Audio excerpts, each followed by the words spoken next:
როგორც ჩანს, ფიროსმანი როცა მუშაობდა რკინიგზაზე, მაშინ მოხვდა ბათუმში. ფიროსმანის ეს ნახატი, რომელსაც ბათუმი ჰქვია, მისი ნახატებიდან ეს ერთ-ერთი გამორჩეული ნახატია, სადაც ის ხატავდა ზღვას, ხატავდა მატარებელს და გვირაბს.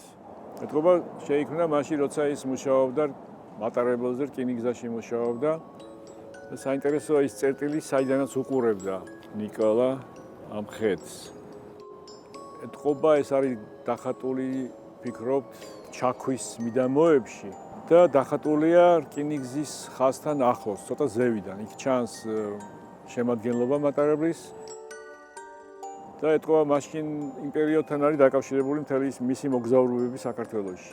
კახეთში, აჭარაში.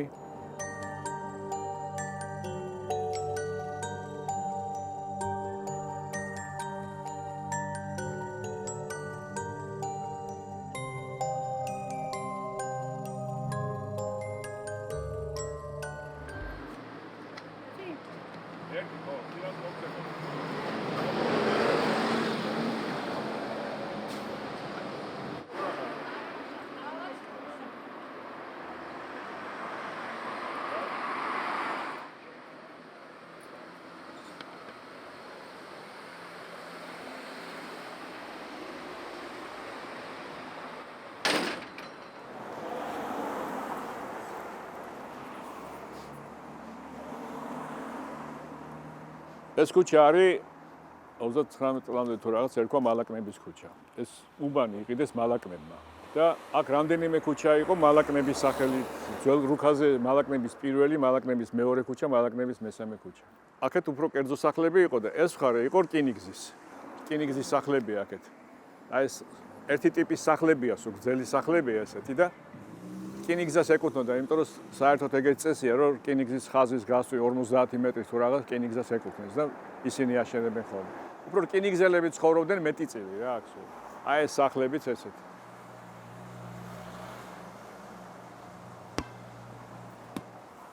აი ეს ლამაზი ეზოებია, იქიდან გასასვლელია კიდე იმაზე. გადიხარ იმასთან. გასასვლელები აქვს, გადავიღე ფილმში ეს ეზო. ამ ეზოშია თუ მეორე ეზოში. პატარა გასასვლელია, კიდევ პატარა ეზოა იქით უკან.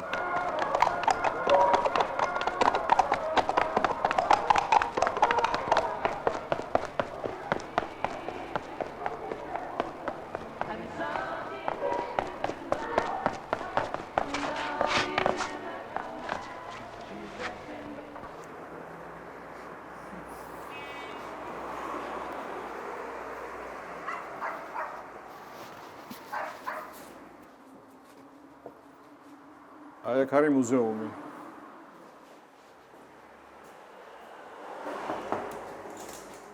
არის. აქ არის. გამარჯობა. შეიძლება შემოსვლა აქ? სულ შეუცვლიათ აქ ეს ექსპოზიცია. ფიროსმანის ასლები იყო. ეს არის მუშტაედის ბაღი, სადაც გამოდიოდა აქტრისა მარგარიტა. სხვათაშორის ეს შენობა დღესაც არსებობს. ეს გუდიაშვილის ნახატებია. ხო, გუდიაშვილი. ხო, მაგას ხო რაღაც კარიკატურის ენის ჰქონდა უამრავი ძალიან საინტერესო და ცნაური. ხო, არის ფიროსმანიშვილის ოთახი დიდუბეში, სადაც მუშაობდა უკანასკნელ დროს. 1917 წელს ვიპოვე ნიკალა ანკიბის ქვეშ, ძალზე პატარა ოთახში, სადაც ჰქონდა მასთან საუბარი ლადო გუდიაშვილი. ჩანახატი ნატურიდან. აი, კაი ტექსტია საინტერესო. აღარ არსებობს ეს დიდუბეში იყო, სადაც ლადო გუდიაშვილი მივიდა ფიროსმანთან. და მოგონება არსებობს ამაზე თვითონ რო ყვება, რომ ფული მიუტანა რაღაც შეგროვილი და მე ეს სახლი დაანგრიეს. თვითონ მთელი სახლი დაინგრა. დიდუბეშია, სამტრედიის ქუჩაზე იყო მე მგონი.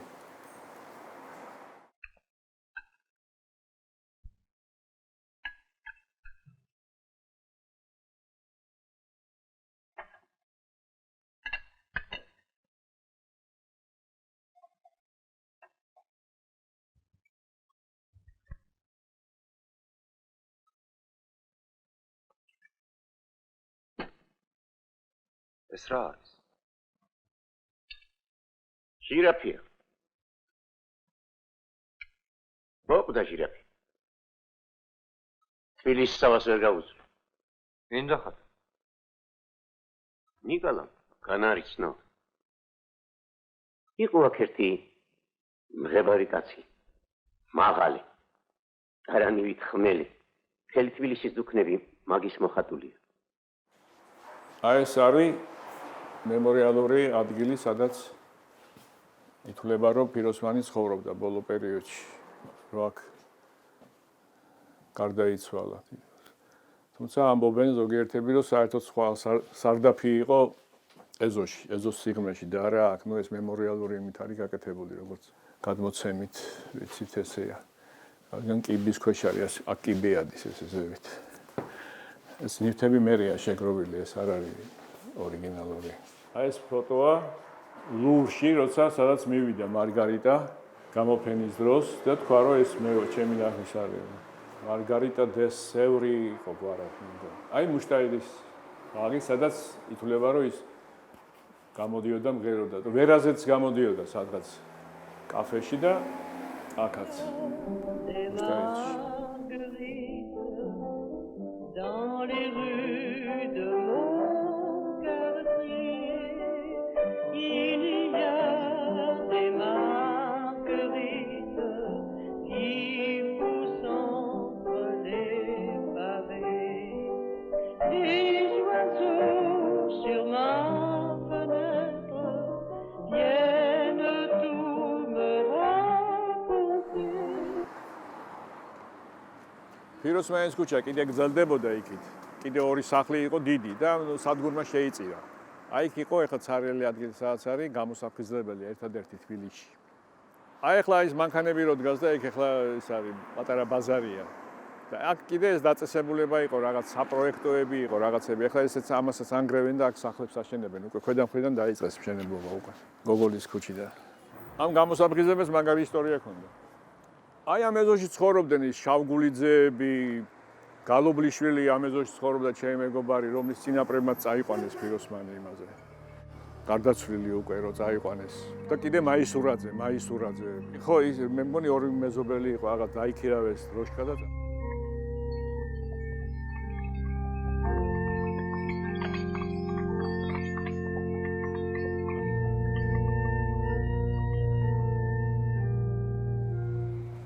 იქიდან გაასახლეს ხალხი უკვე ისეთ ავარიულ მდგომარეობაშია შიჭინაძეების სახე ის ნახავთ ეხლა. იმ მხარეს არავინ აღარ ცხოვრობს უკვე.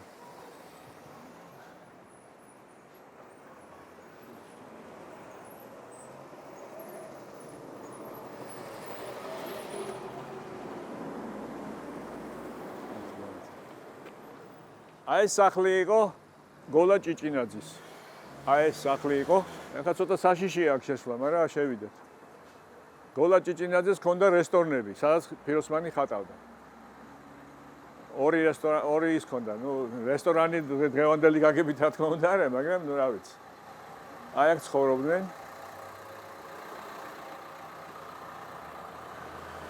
გაუმარჯოს. გამარჯობა. აგიმარჯო.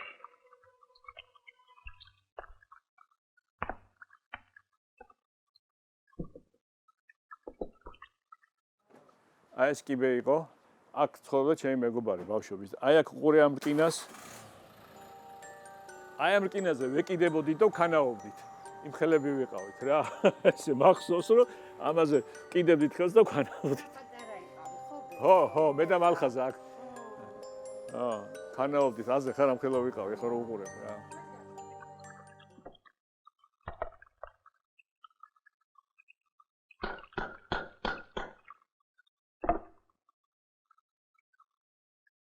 ნიკო, გეყო წანწალი.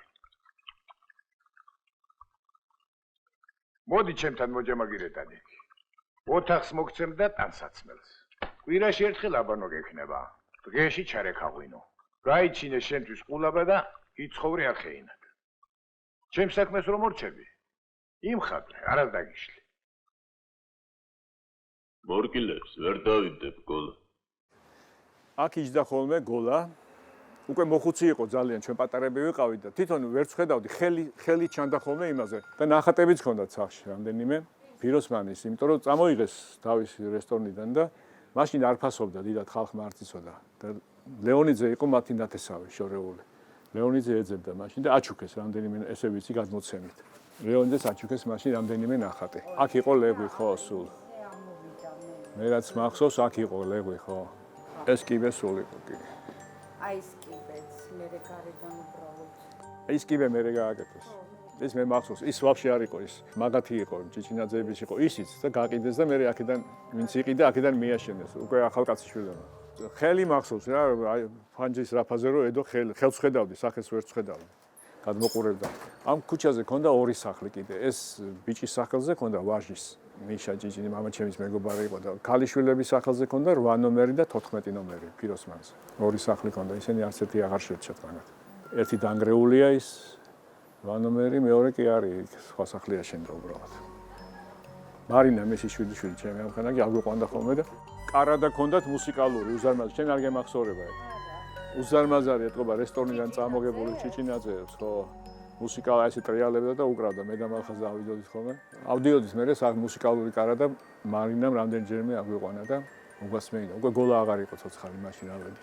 კარადა იყო დიდი და ეს მეტალის ის რო არის დისკი, რო ტრიალებს, ხო? აი ეს იყო, ხო, მელოდია არ მახსოვს, რა მელოდიას უკრავდა არ მახსოვს. ხო, თან ახლა ეგეთი დიდი არ მინახავს ახლა მუსიკალურ მუზეუმში, ინსტრუმენტების მუზეუმი ხო არის თბილისში, პოპულარი ეგეთი კარადა არ მინახავს. პატარები არის რაღაცეები ესეთი და ეგეთი უზარმაზარი არ მინახავს.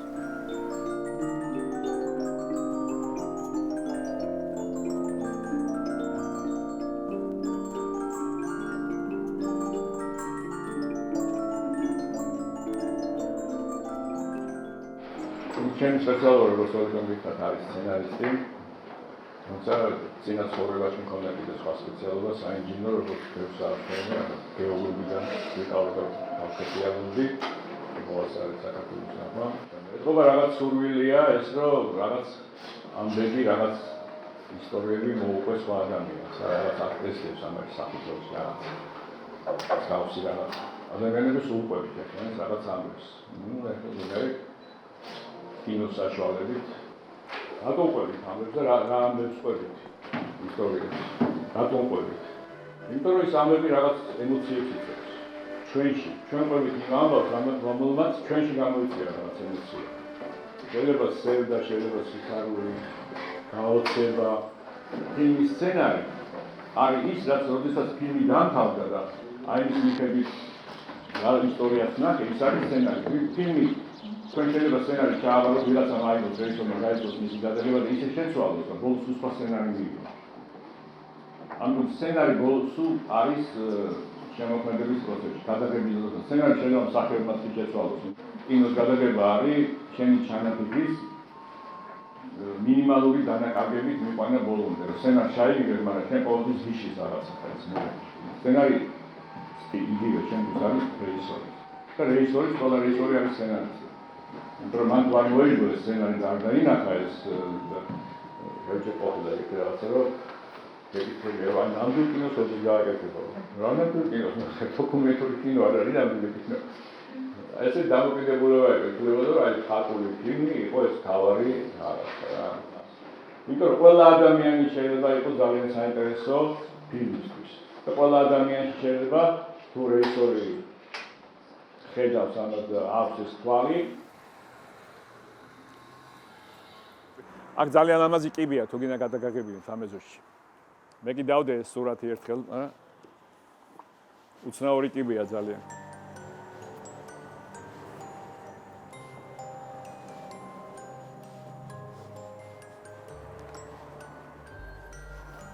ახლა როგორი კიბეა?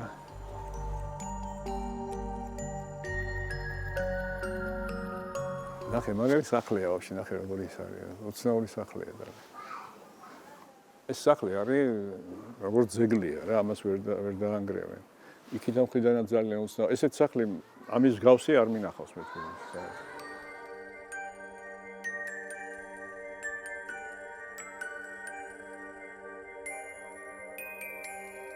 ამ ეზოში ხშირად ვიყავით ბავშვობაში, დედაჩემის მეგობრები ცხოვრობდნენ აი აქ. ხო, ისე მეც მაინტერესებს, აქ არ ყოფილვარ, მე მგონი 6 წლის რო ვიყავი მის მერე.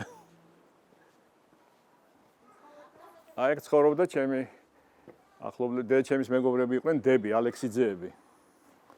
აი ესე შევდიოდით აქედან ესე. ხო და პირველი მოგონება ჩემი ამას უკავშირდება ეს მახსოვს. სცენარის იმაზე უყვები ხოლმე ბავშვებს რა, იქ მე რომ აქედან დეეჩემს მივყავდი ეთქობა, ხელში აყვანილი, ისე პატარა ვიყავი და ღამე 11 საათი 12 იქნებოდა და თუ არ ეს მივაქციო ყურადღება, რომ ჩემთან ერთად მოძრაობდა. და ეს იყო რაღაც ისეთი გაოცება რაღაცა და ის დამამახსოვრდა უბრალოდ. აქედან მოვდიოდი ნაღდად. ალექსიძეებისგან. ოჯახი არც ეს არ ყავდა. ერთი იყო დეჩემის კლასელი იყო, უმცროსი და ელიჩკა ალექსიძე. მეორე თამარა ისეთი იყო უფრო ისეთი სიგარეტს აბოლებდა. აი ეს მახსოვს მაგათი სივრცე იქ რაღაც. პირველი, აი ეს ბელეტაჟი. საფრთხულში ვისვენებდით ქვიშხეთში და ამათ იქ ქონდათ სახლი და იქაც მე წამიყვანეს ერთხელ და მახსოვს აივანი და თაფლით ჩაის რომ ასმევს. გაიგო. ოკეი, ამქელა.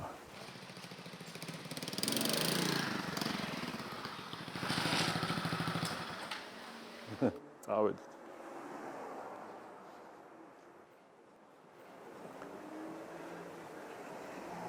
იქნაძე, თუცოვი. არა, ალექსიძე აღარ წერია.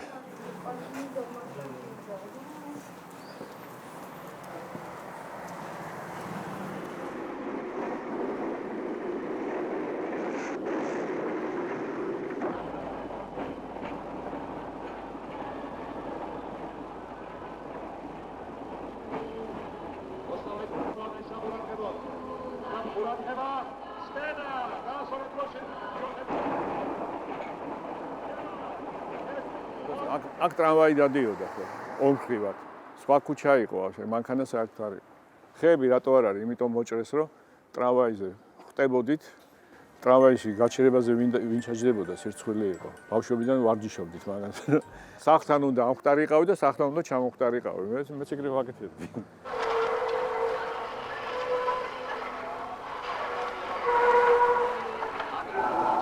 და მე უამრავი შემთხვევა იყო, რატო იყო მაშინ ფეხმოჭრილები და ისინი. გიგა ლორდი კიტია ტრამვაის ისახნა. იცი რომ შეჯიბრები ტარდებოდა ჩამოხტომა, ვინ ჩამოხტებოდა, მაგრამ ხო. იმას აქვს ძალიან კაი მოთხრობა. ჭელიძეს, ლიოვა ჭელიძეს სცენარისტი რო იყო. სხვა შორის კიტიაზე აქვს, ლევან კიტიას მამაზე. რო ეჯიბრებოდა, სომხები და ქართველები ეჯიბრებოდნენ და ეს შეჯიბრი ხდებოდა ციციშვილი ციციანოვის აღმართზე. იქ ტრამვაი დიდხანს მიდიოდა ესე და ვინ რამაზად ჩამოხტებოდა რა. მე ერთი მომენტიც არის რომ იკრიბებოდნენ რა იქ ტიპები შაბათკვირას ხო და მარლენ კიტიას მარცხი ფეხი მოუჭრეს რა და ნუ შენახარო რა გამარჯვებულია გავიდა რამდენიმე თვე და ის სომეხია გამარჯვებული ის ბიჭი ვიღაც მაგათი ჯილა იყო და ამ დროს მოდის ტრამვაი და კიტია ტრამვაიზე და ცალი ფეხით ჩამოხტება მოჭრილი ფეხი მოჭრილი აქვს და ივით ჩამოაკეთებს და ხელებს აწევენ ესენი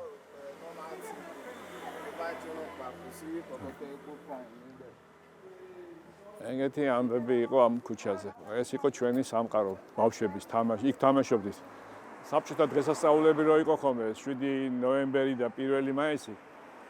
მოძრაობა ხო გადაკეტილი იყო და მთელ ქუჩაზე იდგა გაჩერებული ტრამვაები აქ. სანამ დამთავრდებოდა დემონსტრაცია და ამ ცარიელ იმებში დავრბოდით აქეთ-იქით. გიჟები.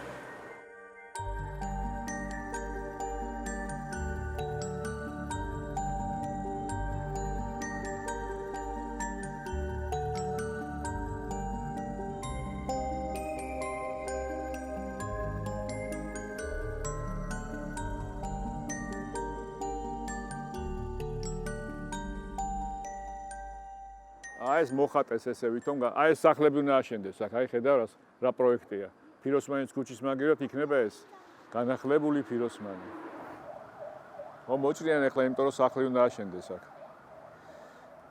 აქ უამრავი ხალხი ცხოვრობდა ორი სახლი იყო ამხანაგები ჩემიც ბევრი კი მშვენიერი ეზო იყო ისეთ ლამაზი აივნებით და რაღაცები ისეთ კაი ხალხი ცხოვრობდა უფროსებიც უმცროსებიც რა ვიცი მთელი სამყარო იყო, ორი დიდი სახლი წარმოგიდგენია, რამდენი ადამიანი ცხოვრობდა. ესენი დიდი ხანი არ არის, რაც გადავა. ერთი სახლი ადრე დაინგრა, წინ რომელიც იყო და მეორე ეს 3 წელია რაც ისქენს. გაიყვანეს აქედან. კიდე კაი ვერ აკეთებენ ჯერ. და ამ სახლების მაგივრად აი მოხატეს გავლენად. რა ვიცი, ახალგაზრდები მოიყვანეს ვიღაცები და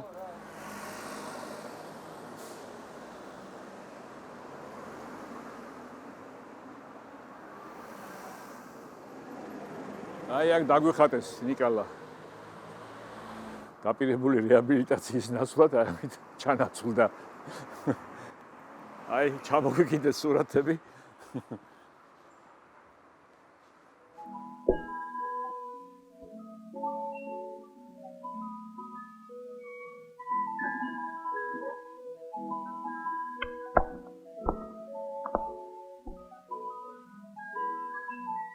ესენი ნიკალას საუკეთესო სურათებია. აი ეს თავადები რო ქეიფობენ, თავისუფლად აღის სამითუმანი.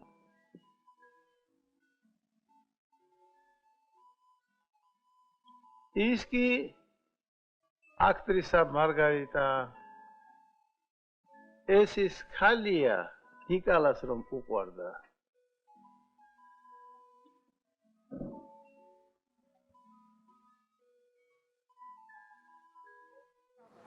ეს არის ფიროსმანის 23 ნომერია, მალაკნების 23 ნომერი, სოზაშვილის კუთვნილი ის იყო, ღვინის სარდაფი იყო, სადაც ხატავდა ფიროსმანი. მე ახლა ბოლო პერიოდში საწყობი იყო რაღაც კომპიუტერული ტექნიკის და ახლა დაკეტილია კარგახანი, არ ვიცი. შეიძლება რაღაცა იყოს კიდევაც კედელზე დარჩენილი, არ ვიცი.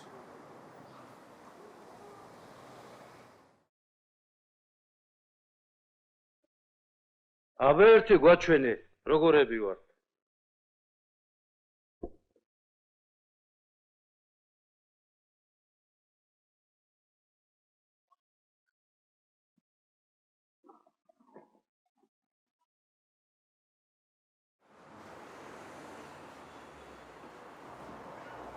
ეს ფაქტობრივად მანქანებისთვის ჩიხია, იქ ვერ გახვალ, მაგრამ ეს ფეხით შეიძლება გასვლა იქით მალაკნებზე გადიხარ პირდაპირ.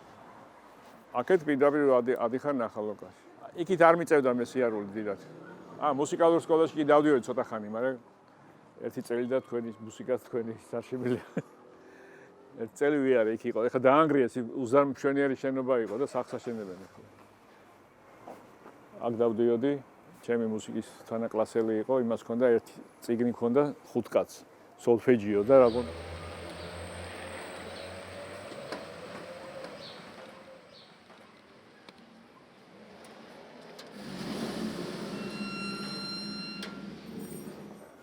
ამხელეზოები იყო და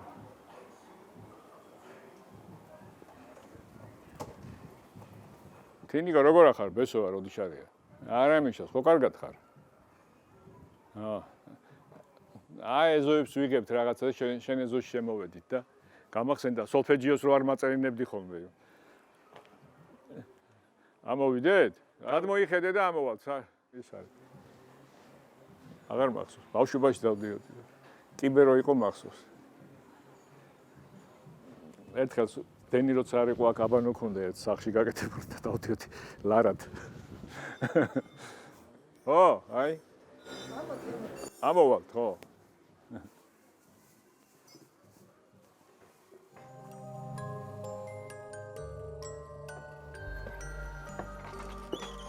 ეს სპონტანურად მოხდა, ეზოში შემოვედით ისე და უცებ ვაი მე არ გადაიყოთ სახლი არეულებმა ძალიან კონცერტი ვინა ძველი ვინა რამუშუნდერი არის ბესო თენიკო ნიჭიერი იყო და მეცადინებოდა მე გავანე მე ერთი კლასი მე ერთი წელი ვიარე დედაჩემი ამეცადინებდა ბესოს დედაჩემი და თენიკოს დედა მეგობრები იყვნენ ოჯახი საწყალინა დეიდა ერთად დავდიოდით ერთ მასწავლებელი ყავდა სპეციალობის ხოცალკია და თენიკო იყო ჩემ წინ და მე დიდხანს დაუკრასო მე ცოტა დრო დამჩეს საათს უყურები ხომ ეს იყო ჩემთვის იყო ტანჯვა კარგი მასწავლებელი იყო იმ აელიტა ხო შვილები გავიცანი მაგის ხო მართლა კი ორი გოგო ყავს სოლფეჯიოს ციგნი ქონდა თენიკოს მე არ მქონდა და არ იშოვებოდა მაშინ არ იშოვებოდა ციგნი არ იშოვებოდა ხო სადაც ნოტები მე რო დავამთავრე ტექნიკურ მუსიკას მაშინაც კი ნოტებზე იყო მთელი ამბავი გამოვიდა კონსერვატორიიდან იყო თითო ტიგზე იყო დავა აი შინამდენი ხანი ქონდა მე არა მაქვს მე მიყვარდა გუნდი გუნდზე ვიყავი სოლისტი იქ მე და ერთი გოგო მღეროდით ხანმე ხანის გასაუბრება იყო იქ რაღაც დედაჩემი ამეცადინებდა სოლფეჯიოში სულად დედა არაჩვეულებრივი დედა ყავდა ძალიან კარგი აი ძალიან საინტერესო განათლებული დიდი ინტელექტის სკოლი ქალბატონი ძალიან ესეთი როგორ გითხრათ აი ძალიან კარგი მოსაუბრე და რომ მოდიოდა ბესოს არ მახსოვს მოყავდა თუ წასაყვანთ მოდიოდა ნუ ეს იყო მთელი საღამო ნინა დეიდასთან დაჭდებოდნენ ჩემი მშობლები და იყო ძალიან კარგი ჩაისმა. ჩაისმა ძალიან კარგი აი თბილისური ოჯახები ნამდვილი თბილისური ნამდვილი ქალაქური აი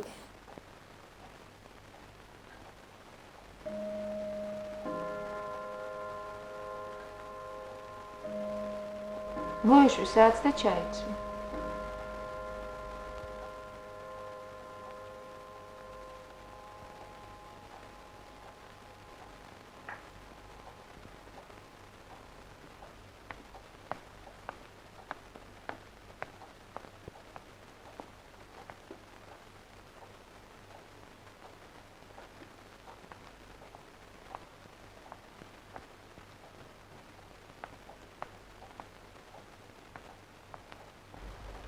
დე წასვლის დროა უკვე. ხო. თქვენთან არ მოსულან არავინ? ნუ ძალიან ცივი სიტუაციაო, ფასიმა მოიმატაო, 6 მილიონი რო ღირდაო რაღაც ერთი შენობის აღდგენაო და გამოგრებაო. ეხლა 16-ზე ხდებაო, დგებას მეტაო. ძეგლი თუ ვინ რამეა, აი ეს ფიროსმანის მონაკვეთი ეს ორი შენობა ჩვენი, სადაც ეხლა აი ეს ჩვენ დგევართ, ამის ქვეშ არის მთელი ეს სიგრძე იმის ეს არის აი ეს უთხარ სოზაშვილის ცნობილი დუქანი, სადაც ფიროსმანი ხატავდა და აი ჩვენ ვიცი წყაროები და რომ ფიროსმანს ნედუქნე თავისი კუთხე მიუჩინა, რომ იქ ცხოვრობდაო და ხატავდაო იმ დუქანს. აი ეს ცნობილი დუქანია, უშველებელი, ულამაზესი, თავისი ლამაზი თაღებით. თუმცა ეხლა იყო მაგას თავის საწყობი იყო ბოლოს მახსოვს. მე საწყობი იყო, რაღაც კომპიუტერული ტექნიკა ქონდათ, რაღაც მეუღლე. ბერძნები იყვნენ რაღაცა. ხო, ის კაცი საბერძნეთშია ეხლა, ნუ წარმომადგენელი ალბათ ყავს თბილისში თორე. დაკეტილია. ამდენხანი დაკეტილია. ზუსტად ამ ქვეშ, კუთხეში. ძირშია. რო თქვენ რომ შემოუხვიათ ჩემს ეზოსკენ, ხო? აი იქ ზუსტად ნოტარიუსთან არის დაბლა ჩასასვლელი. აი ეს არის ჩასასვლელი იმ დუქანში. რამდა გადარდიანა, რა ჭია გეყრით, მაგუ, ვითხარი, გაბიზიარე, ჩვენს კაცნი ვართ, იქნებ გაგიგოთ რამე. ეგრე მარტო რა გალევს ამ წუთისოფელს?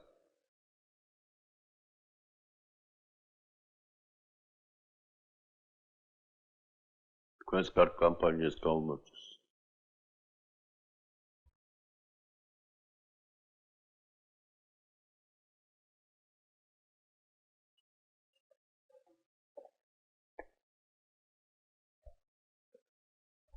აი ეს არის ამას უნდა ქონდეს ძეგლის სტატუსი და აი ეს უნდა მოხდეს ამის გამაგრება, რესტავრაცია და აღდგენა. ეს ძალიან მნიშვნელოვანია ჩემის აზრით. მთელი თბილისი აი ეს თითქოს და აი ამ ფიროსმანით არის დატვირთული, ხო? მაგრამ ძირითადად რასაც ქვია ფიროსმანის ქუჩა, აი სული, სადაც მართლა ფიროსმანის სული იყო, ხო? ბოლო წუთამდე. აი ის სული ფიროსმანის ფაქტიურად დაკარგულია. შეიძლება მე უნდა შევთავაზო იდეა მაქვს რომ ბალაკნების მოედანზე აქტრისა მარგარიტას ძეგლი დაიდგას. ბარაღან ფიროსმანზე დავდგეთ რა იყო ეხლა. არა, მოედანია და ეხლა ქუჩაზე ვერ დადგა ხო, ეხლა ესეთი. კონტექსტში ადრე ეს მე ხლა მე ეწოდა ფიროსმანი, თორე ადრე ამას ბალაკნების ქუჩა ერქვა, მინდა გითხრა.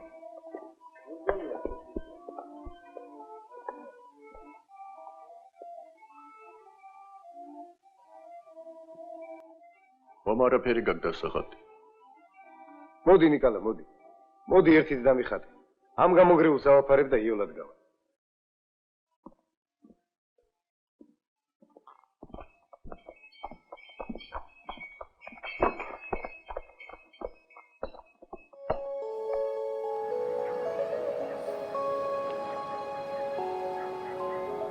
არის ვერსია, რომ ბევრი ნახატი ფიროსმანის შექმნილია მხოლოდ მისი წარმოსახვის მიხედვით. თუმცა ახლა რადგან ის მუშაობდა რკინიგზაზე, სავარაუდოა უფრო მეტად, რომ ის იყო ბათუმში. თავის სამსახურეობრივი მოვალეობის შესრულების პროცესში და ეს მატარებელიც, რომელიც მას დახატულია, რომელიც გამოდის გვირაბიდან, რომელიც დღესაც არსებობს. რაკურსი არის ცოტა ზემოდან.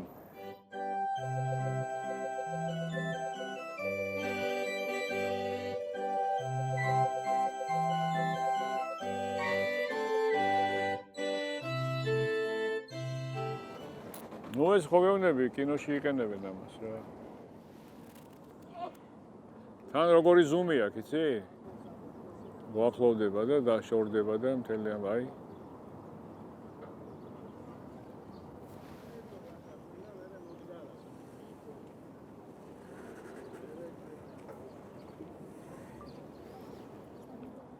ისე რა ლამაზი მთებია მართლა ეს. თუ არა და ეს